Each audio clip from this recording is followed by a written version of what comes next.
Hello दोस्तों, तो स्वागत है आप सभी का हमारे यूट्यूब चैनल में। आई होप आप सभी अच्छे होंगे और मस्त होंगे।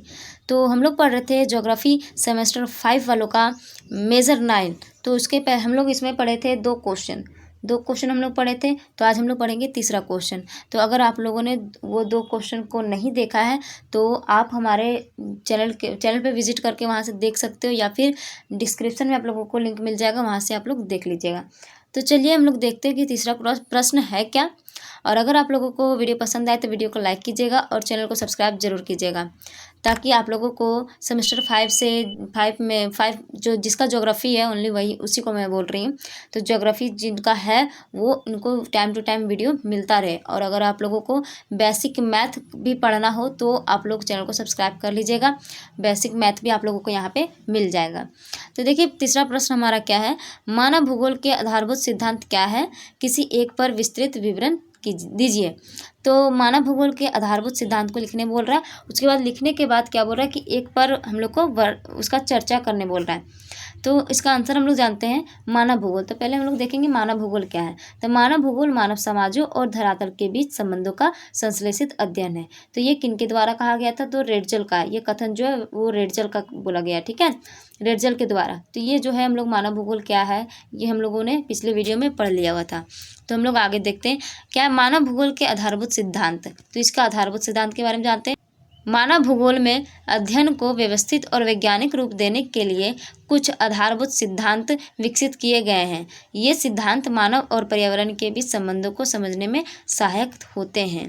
तो यानी कि भूगोल को समझने के लिए और उसको व्यवस्थित रूप से जानने के लिए इनका एक व्यवस्थित और वैज्ञानिक रूप देने के लिए कुछ आधारभूत सिद्धांत दिए गए हैं। तो वो सिद्धांत के बारे में हम लोग जानते हैं। तो चलिए देखते हैं कि सिद्धांत क्या क्या है। मानव भूगोल के आधारभूत सिद्धांत निम्नलिखित है। तो क्या है, पहला निश्चयवाद, दूसरा संभववाद, तीसरा क्या है नव निश्चयवाद या रुको और जाओ निश्चयवाद, ठीक है, चौथा है मानवीय भूगोल की शाखाएं, और पांचवा है स्थानीय संदर्भ। तो इसमें और भी बहुत सारे आधारभूत सिद्धांत हैं। तो हम लोग कुछ ही लिए हुए हैं और इसमें से एक का चर्चा करेंगे। तो हम लोग इसमें चर्चा करेंगे संभववाद पे, ठीक है। तो संभववाद के बारे में जानेंगे। यहाँ संभववाद विचारधारा पर विस्तृत विवरण, तो इस पर विस्तृत विवरण प्रस्तुत करना है। तो हम लोग पॉइंट वाइज इसको देखेंगे। इस विचारधारा में मनुष्य प्रकृति या पर्यावरण में परिवर्तन करने में सक्षम होते हैं। तो मनुष्य जो है वो पर्यावरण में या प्रकृति में परिवर्तन करने में क्या होते हैं, तो सक्षम होते हैं।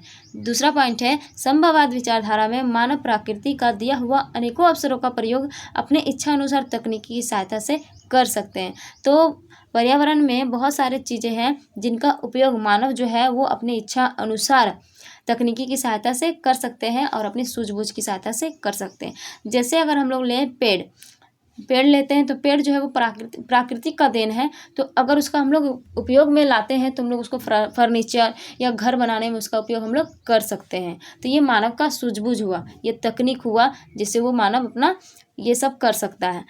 अगला पॉइंट है इस विचारधारा के समर्थक विडाल डी ला ब्लास थे। तो इसके जो समर्थक थे वो कौन थे, तो विडाल डी ला ब्लास थे। अगला पॉइंट है इसके अनुसार प्राकृतिक के तत्वों को चुनने के लिए मानव स्वतंत्र है। यानी प्राकृतिक में तो बहुत सारी वस्तुएं हैं, लेकिन उसमें मानव जो है अपनी इच्छा अनुसार कोई भी चीज़ों को यानी कोई भी तत्व को चुन सकता है, यानी वो चुनने के लिए स्वतंत्र है। इसका उदाहरण देखते हैं। तो उदाहरण है कृषि, नगर, पुलों का निर्माण, महासागर का समुद्री मार्ग के रूप में उपयोग, अंतरिक्ष में उपग्रह पर्यवेक्षण आदि, ठीक है, प्रक्षेपण आदि, ठीक है। तो क्या है यहाँ पे, तो इसका उदाहरण है तो महासागर है। तो महासागर में क्या है, तो उसमें समुद्री मार्ग का उपयोग हम लोग क्या करते हैं, तो उसमें समुद्री मार्ग का उपयोग करते हैं। फिर अंतरिक्ष में हम लोग क्या करते हैं, तो उपग्रह को भेजे हैं। तो ये सभी क्या है, तो हम लोगों ने अपने सूझबूझ की सहायता से ये सभी कार्य को किया हुआ है। आगे है संभववाद की विचारधारा का सर्वप्रथम प्रतिपादन फ्रांसीसी इतिहासकार लुसियन फेवरे ने अपनी पुस्तक ज्योग्राफिकल इंट्रोडक्शन टू हिस्ट्री में सन 1925 में किया। तो जो है संभववाद विचारधारा के जो प्रतिपादन थे सर्वप्रथम वो कौन थे, तो लुसियन फेवरे थे, फ्रांसीसी इतिहासकार लुसियन फेवरे थे। इन्होंने इसका जो चर्चा है वो किसमें किया हुआ है, तो ज्योग्राफिकल इंट्रोडक्शन टू हिस्ट्री इनका एक पुस्तक था, उसमें इन्होंने किया हुआ है सन 1925 में।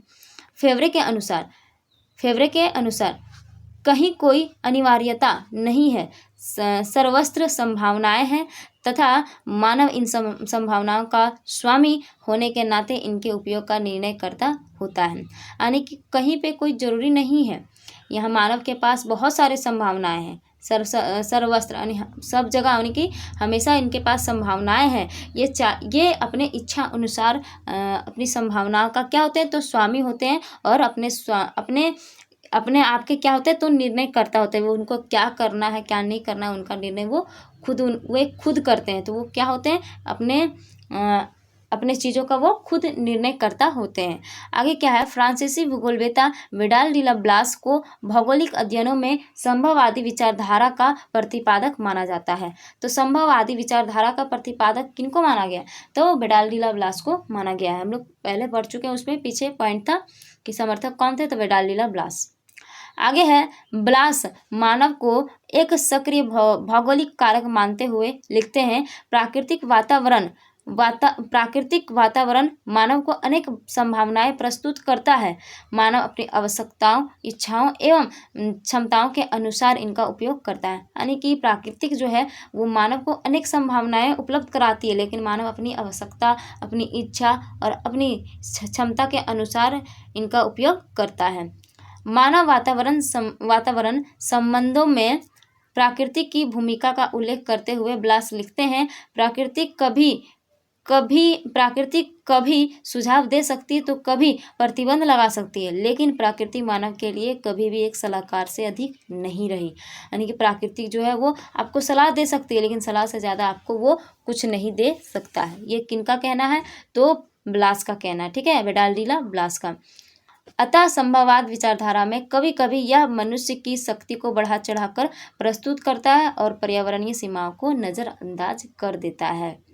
निष्कर्ष, संभववाद मानव भूगोल में एक संतुलित और व्यवहारिक दृष्टिकोण प्रस्तुत करता है। मानव अपनी सूझबूझ से पर्यावरणीय सीमाओं को मानते हुए अपना विकास करता है, जिससे न तो पर्यावरण को कोई नुकसान होता है, साथ ही मानव अपना विकास भी सफलतापूर्वक कर लेता है। इसलिए यह विचारधारा मानव भूगोल में एक महत्वपूर्ण भूमिका निभाता है। तो मानव जो है वो अपनी चीज़ों, अपनी ज़रूरतों को पूरा कर लेता है, लेकिन पर्यावरण को बिना नुकसान पहुंचाए, ना तो ज़्यादा उसको नुकसान पहुंचाते हैं और अपनी आवश्यकता को क्या करते हैं, तो सफलतापूर्वक पूर्ण कर लेते हैं। ठीक है, तो आई होप आप लोगों को ये समझ में आया हो, और अगर आप लोगों को वीडियो पसंद आए तो प्लीज़ वीडियो को लाइक कीजिएगा और चैनल को सब्सक्राइब जरूर कीजिएगा और ज़्यादा से ज़्यादा वीडियो को शेयर कीजिएगा। धन्यवाद, मिलते हैं नेक्स्ट वीडियो में।